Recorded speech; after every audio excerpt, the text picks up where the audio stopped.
পথে হঠাৎ এভাবেই জ্ঞান হারিয়ে মাটিতে লুটিয়ে পড়েন তরুণ আলামিন। এমন দৃশ্য দেখে প্রথমে আতঙ্কিত হয়ে পড়েন আশেপাশের মানুষ। কেউ পানি ছিটায়, কেউ এগিয়ে আসেন সাহায্যের হাত বাড়িয়ে দিতে। কিন্তু জ্ঞান ফিরতেই শুরু হয় আরেক নাটক। আবেগঘন এক গল্প শোনান আলামিন। কখনো বলেন গ্রামের বাড়িতে মায়ের জানাজা হচ্ছে, কিন্তু সেখানে যাওয়ার মতো ভাড়া নেই। কখনো দাবি করেন পথে ছিনতাই বা চুরির শিকার হয়ে নিঃস্ব হয়ে পড়েছেন। এমন করুণ গল্প শুনে গলে যায় অপরিচিত মানুষের মন।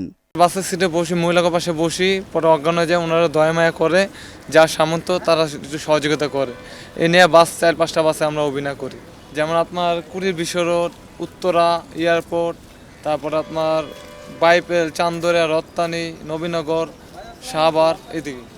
মজার বিষয় হলো শুরুতেই তিনি কারো কাছ থেকে টাকা নিতে রাজি হন না, বারবার ফিরিয়ে দেন। আর সেই অনীহাই মানুষের বিশ্বাস আরও বাড়িয়ে দেয়। শেষ পর্যন্ত উপস্থিত লোকজনই জোর করে যার কাছে যতটুকু আছে তা তুলে দেন তার হাতে।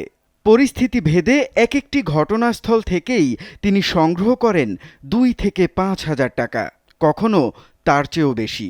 কোনো বাসে কোনো সময় কেউ যদি দেয়, আবার কেউ দেয় না। একজন দিলে কবে আরেকজন দেয় না। এমনভাবে 1500, 2000, 3000 টাকা ইনকাম। আরও চাঞ্চল্যকর তথ্য হল, জিজ্ঞাসাবাদে আলামিন জানান অভিনব এই কৌশল তিনি শিখেছেন নিজের বাবার কাছ থেকেই। না না, মানে অজ্ঞান হয়ে যায়, মানে এইভাবে দিয়ে ওটা পড়ে যায়। এটা আমার আব্বা কত, আব্বাতে শিখছিলাম। বাবা মারা গেছিল, ওই বাবা আব্বাই যায় দাপ করে পড়ে যেত, অজ্ঞান হয়ে যেত, তার দ্বারা দিয়ে আমি শিখছি।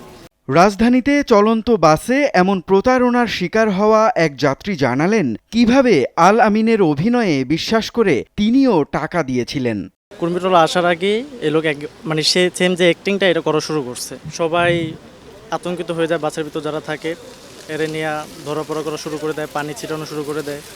500 টাকা দেওয়ার পর এর আমি কুড়িল বিশ্ব রোড নামাইয়া হোটেলে খাওয়া দাওয়া করাইছি।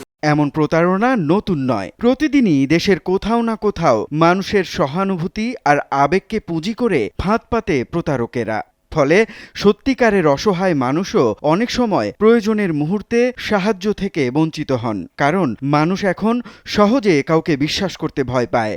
আমি দাঁত মাজি না, মানে আমার তো দূরে থাক, 3 ফিট দূরে থাক, দাঁত মাজি না। এক মায়া পছন্দ করছিলাম, মায়া দেখছে পুরো ভিডিও ভাইরাল। পর ওর মা কয় কি রে তুই যে পোলার কথা বলছ হয়তো ভাইরাল, তোর মান সম্মান কিছু থাকবো না।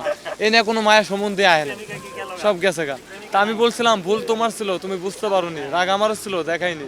ভুলে যেতে পারতাম, আমি চেষ্টা করি, ভুলে যাওয়ার জন্য ভালোবাসিনি।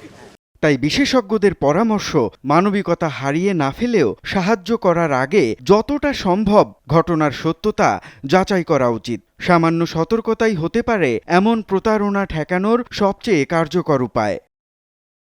মুনিম রাব্বি, যমুনা টেলিভিশন।